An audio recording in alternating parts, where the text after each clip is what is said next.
Donald Trump has nominated retired four-star General James Mad Dog Mattis to the post of Secretary of Defense. Whoever is eventually confirmed as Secretary of Defense, will have an enormous challenge in front of them. So, who is James Mattis? He was born on the 8th of September 1950 in Pullman, Washington State. He graduated from Columbia High School in 1968. In 1971 he graduated from Central Washington University with a BA. He enlisted in the United States Marine Corps in 1969. He was commissioned as a lieutenant in 1972. Mattis was considered to be an intellectual officer of highest degree. Robert H. Scales, a retired United States Army Major General, described him as one of the most urbane and polished men I have known.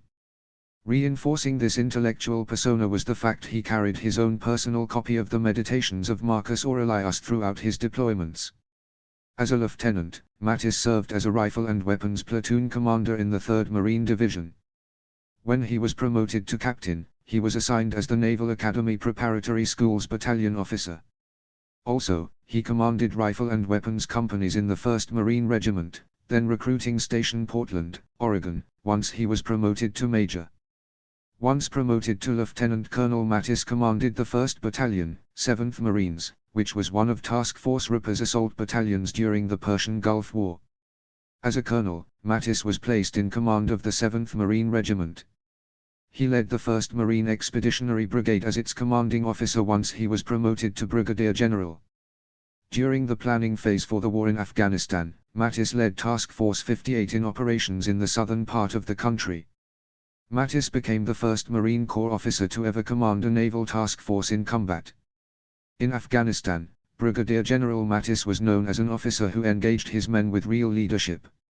A young Marine officer named Nathaniel Fick cited an example of that leadership when he witnessed Mattis in a fighting hole talking with a sergeant and lance corporal. No one would have questioned Mattis if he'd slept 8 hours each night in a private room, to be woken each morning by an aide who ironed his uniforms and heated his MREs. But there he was, in the middle of a freezing night, out on the lines with his Marines. As a Major General, Mattis commanded the 1st Marine Division during the 2003 invasion of Iraq. Mattis played key roles in combat operations in Fallujah, including negotiation with the insurgent command inside the city during Operation Vigilant Resolve in April 2004, as well as participation in planning of the subsequent Operation Phantom Fury in November. In May 2004, Mattis ordered the 3 a.m. bombing of a suspected enemy safe house near the Syrian border, which later came to be known as the Muqarreb Wedding Party Massacre, and which resulted in the locally reported deaths of 42 civilian men, women and children who were attending a wedding celebration. Mattis stated that it had taken him 30 seconds to deliberate on bombing the location. Following a U.S. Department of Defense survey that showed only 55% of American soldiers and 40% of U.S. Marines would report a colleague for abusing civilians, Mattis told U.S. Marines in May 2007 that whenever you show anger or disgust toward civilians, it's a victory for Al-Qaeda and other insurgents. Reflecting an understanding of the need for restraint in war as key to defeating an insurgency, he added that every time you wave at an Iraqi civilian, Al-Qaeda rolls over in its grave. Mattis popularized the 1st Marine Division's motto "No better friend, no worse enemy," a paraphrase of the famous self-made epitaph for the Roman dictator Lucius Cornelius Sulla, in his open letter to all men within the division for their return to Iraq.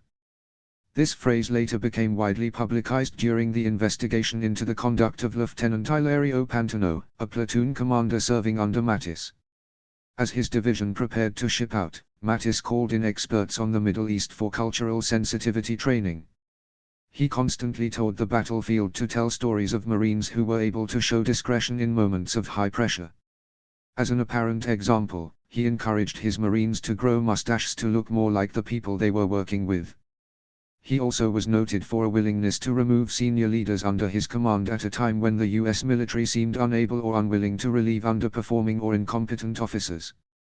During the division's push to Baghdad, Mattis relieved Colonel Joe D. Dowdy, regimental commander of Regimental Combat Team 1, and it was such a rare occurrence in the modern military that it made the front page of newspapers. Despite this, Mattis declined to comment on the matter publicly other than to say that the practice of officer relief remains alive, or at least we are doing it in the Marines. Later interviews of Dowdy's officers and men revealed that the colonel was doomed partly by an age-old wartime tension, men versus mission, in which he favored his men while Mattis insisted on execution of the mission to seize Baghdad swiftly. After being promoted to lieutenant general, Mattis took command of Marine Corps Combat Development Command.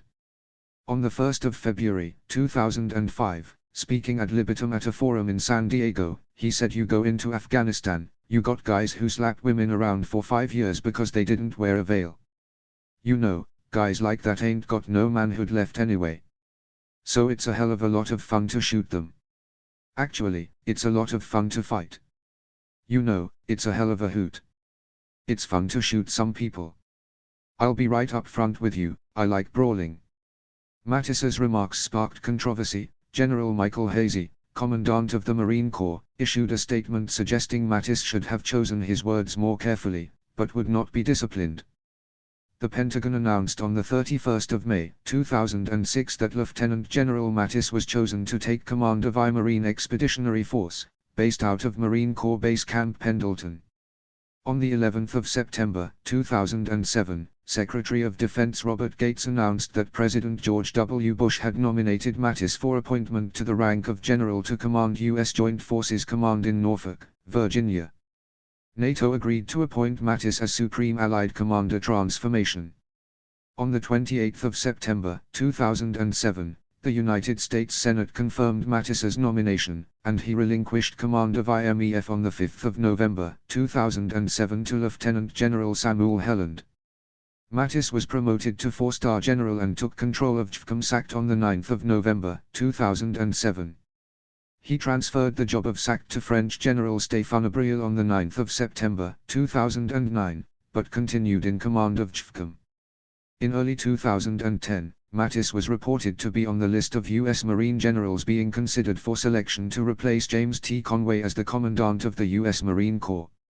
In July, he was recommended by Defense Secretary Robert Gates for nomination to replace David Petraeus as Commander of United States Central Command, and formally nominated by President Barack Obama on the 21st of July.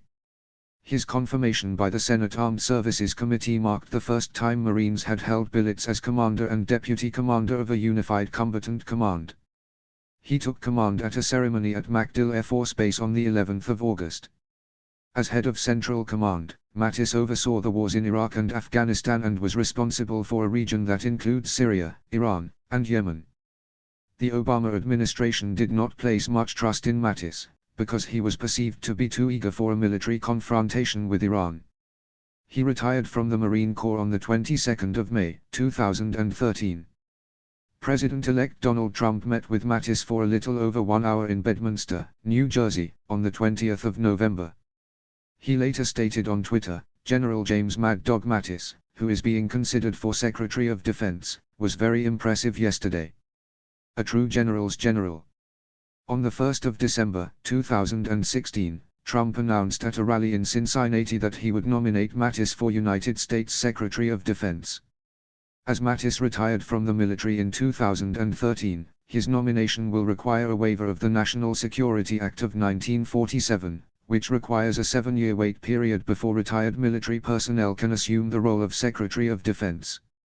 Mattis would be the second Secretary of Defense to receive such a waiver, following George Marshall. Mattis believes that Iran is the principal threat to the stability of the Middle East, ahead of Al-Qaeda and ISIS. Mattis says, "I consider ISIS nothing more than an excuse for Iran to continue its mischief. Iran is not an enemy of ISIS. They have a lot to gain from the turmoil in the region that ISIS creates." On the Iran nuclear deal, although he sees it as a poor agreement, he believes there is now no way to tear it up, saying, "We are just going to have to recognize that we have an imperfect arms control agreement. Second, that what we achieved is a nuclear pause, not a nuclear halt." Mattis argues that the nuclear inspections may fail to prevent Iran from seeking to develop nuclear weapons, but that if nothing else at least we will have better targeting data if it comes to a fight in the future. Additionally, he criticizes President Barack Obama for being naive about Iranian intentions and Congress for being pretty much absent on last year's nuclear deal. Mattis' views on Iran were speculated to have been the reason he was fired by President Obama. Mattis praises the friendship of regional U.S. allies such as Jordan and the United Arab Emirates. He has criticized Barack Obama and Donald Trump for their view of seeing allies as freeloading, saying, "For a sitting US president to see our allies as freeloaders is nuts." He has cited the importance of the United Arab Emirates and Jordan as countries that wanted to help, for example, in filling in the gaps in Afghanistan. He has criticized current defense strategy as giving the perception we're pulling back from US allies. He stresses the need for the US to bolster its ties with allied intelligence agencies, particularly the intelligence agencies of Jordan, Egypt and Saudi Arabia. In 2012, Mattis argued for providing weapons to Syrian rebels, as a way to fight back against Iranian proxies in Syria. Look for Patrick Hostess's latest ebook for sale on Amazon.com for only $2.99. Only Our Lives Matter, Black Lives Matter, and Their War on American Law Enforcement. Please subscribe to our channel, PH News. Our motto is, fact-based media.